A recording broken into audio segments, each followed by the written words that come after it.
Good morning friends, I am Abdul, your host, आपका English का दोस्त।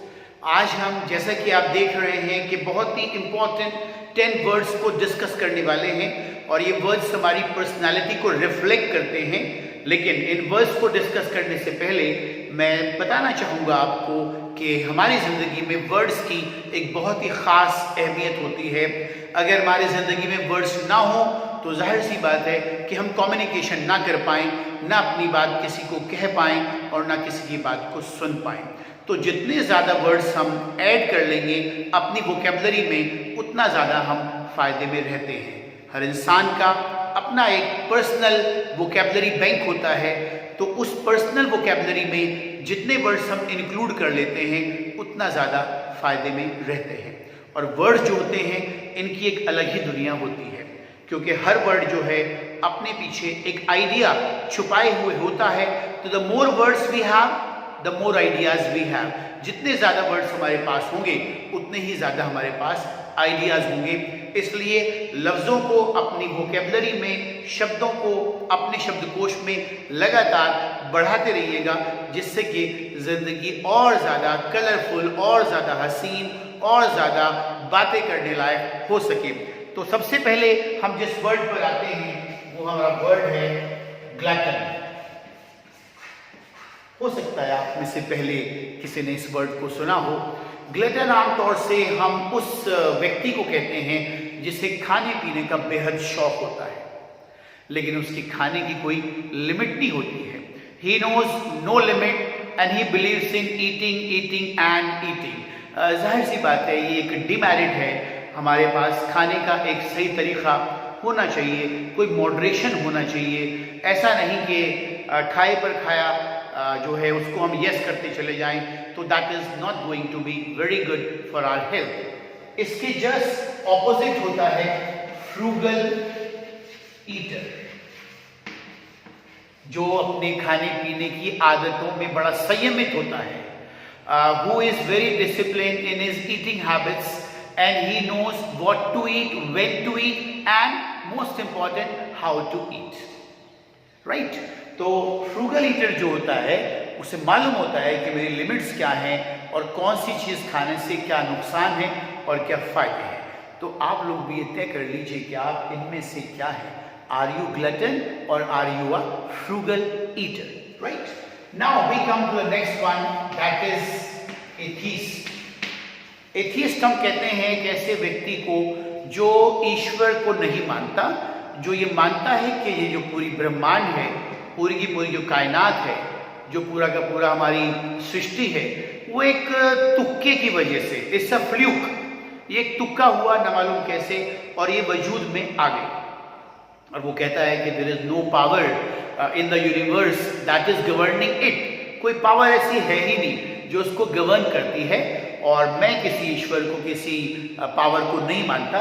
ऐसे लोग, हिंदी में हम इनको कहते हैं नास्तिक एंड इंग्लिश में कहते हैं atheist. Now we come to next one. इसका जस्ट ऑपोजिट होता है थीस्ट, जो मानता है, जिसको मालूम होता है कि whatever is happening in this universe and whatever is happening in my life and whatever is happening around me, that is controlled by somebody। जो भी कुछ मेरे इर्द गिर्द हो रहा है, जो भी कुछ पूरी सृष्टि में होता है, सूरज का निकलना, सूरज का छिपना, रात का आना, दिन का आना, and whatever is happening in my life, जो भी कुछ मेरी जिंदगी में हो रहा है, वो सारा का सारा किसी के जरिए नियंत्रित है। There is some power that is controlling every activity of not only of my life but also of the entire universe। वो थीस्ट होता है जिसको हम आस्तिक कहते हैं, राइट? अब एक और होता है इसमें एग्नोस्टिक। ये वो व्यक्ति होता है जो कभी तो ईश्वर को मान लेता है, कभी कभी तो उसको लगता है on the basis of his own experiences कि भाई मुझे लगता तो है कि भाई कोई ना कोई है जो कंट्रोल करता है सब कुछ। लेकिन फिर कभी कभी on the basis of his own experiences वो ये कहता है नहीं भाई कुछ नहीं है, देयर इज नथिंग, मैं ही पागल ही बन जाता हूँ, there is nothing like that. तो वो डामाडोल रहता है, ही इज नॉट सर्टेन। तो ऐसा व्यक्ति कहलाता है एग्नोस्टिक, कभी मान लेना और कभी ना मानना। तो आप लोग तय कर लें कि आप एथीस्ट हैं आप थीस्ट हैं या फिर आप एग्नोस्टिक हैं, it is up to you to decide. Now we come to the next one, that is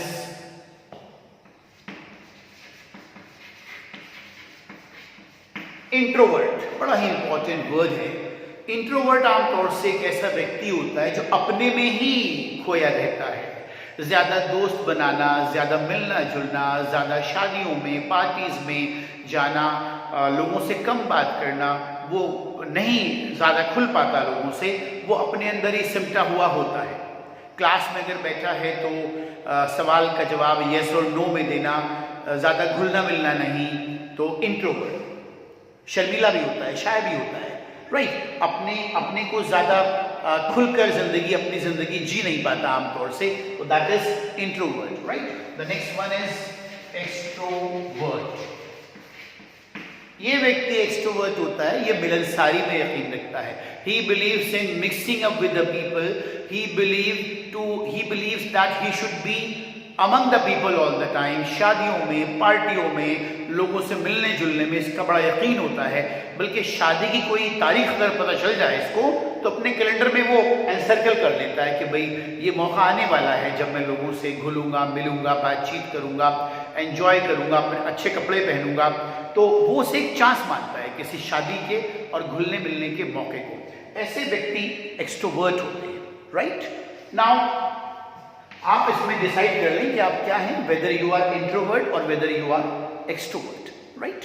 now let us come to our next word, that is talkative. Talkative व्यक्ति आमतौर से वो व्यक्ति होता है जो बहुत ज़्यादा बातचीत करने में यकीन रखता है. हर वक्त he is full of ideas और शब्द जो हैं नेचुरली उसको आते रहते हैं. And he believes in talking to others a lot. बहुत ज़्यादा बातूनी होता है और दूसरों को मौका भी नहीं देता बातचीत करने का. तो ऐसे व्यक्ति को हम कहते हैं talkative, right. The next one is taciturn. Taciturn जो होता है वो ज़्यादा बातचीत करने में यकीन नहीं रखता. सवालों के जवाब यस में या नो में देता है. ज़्यादा बोलता नहीं है, बहुत चूजी होता है लफ्ज़ों के मामले में, अपनी बात को एक या दो सेंटेंस में ख़त्म कर देता है. और ऐसे लोग कहलाते हैं टेसिटर्न. तो it is up to you to decide whether you are talkative और whether you are taciturn. Now we come to the next one, that is miser. वैसे तो this word is very very common. Miser कहते हैं कंजूस को, जो जहां पर पैसा खर्च करना चाहिए वहां पर भी पैसा खर्च नहीं करता आमतौर से. और इसका जो ऑपोजिट होता है वो होता है thrifty. Thrifty is a person who knows the real value of money.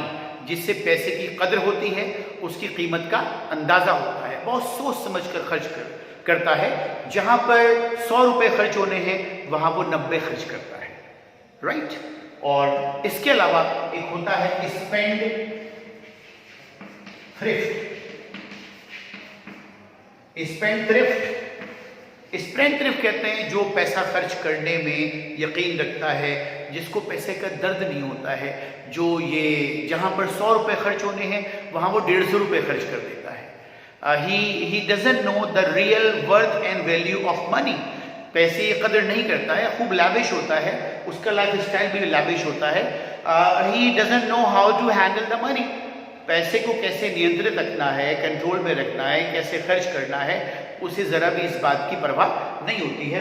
तो अब ये आप तय कर लें कि आप माइजर हैं, माइजर होना अच्छी बात नहीं है. आप थ्रिफ्टी हैं, थ्रिफ्टी होना अच्छी बात है. और या फिर आप स्पेंडथ्रिफ्ट हैं, स्पेंडथ्रिफ्ट होना भी कोई अच्छी बात नहीं है. This is the balance. ये थ्रिफ्टी जो है ना, थ्रिफ्टी होना चाहिए आदमी को, यानी कि पैसा जहां पर सोच समझ कर खर्च करें और जितना जहां पर खर्च होना चाहिए उससे थोड़ा कम खर्च करना चाहिए. Now we come to our next one, that is drinker. Drinker कहते हैं भाई शराब पीने वाला, जिसे शराब पीने का बड़ा शौक हो, जो सुबह शाम शराब पीता हो, शराब पीने का जब भी कोई मौका मिलता हो उसको ना छोड़ता हो. और कभी कभी तो हालात इतने ख़राब हो जाते हैं कि वो सिर्फ शराब के हवाले अपनी ज़िंदगी को कर देता है. वो ड्रिंकर होता है. लेकिन कुछ लोग जो है सोशल ड्रिंकर होते हैं, वो मौक़ों पर पीते हैं, जैसे किसी की शादी है, किसी की बारात है, किसी की घुड़चड़ी है, तो वो उन मौक़ों को नहीं छोड़ते। तो उसके अलावा but they all are called drinkers, लेकिन वो सब के सब ड्रिंकर्स ही कहलाएंगे। और इसका जो ऑपोजिट होता है वो होता है टीटॉटलर। टीटॉटलर कहते हैं ऐसे व्यक्ति को जो शराब से परहेज रखता है, one who abstains himself from liquor, liquor कहते हैं शराब को। तो जो शराब से परहेज रखता है, कभी हाथ भी ना लगाया हो उसने जिंदगी में शराब को, कभी किसी ने ऑफर किया हो तो तब भी उसने जो है ना छुआ हो उस शराब को, तो दैट इज अ टीटॉटलर।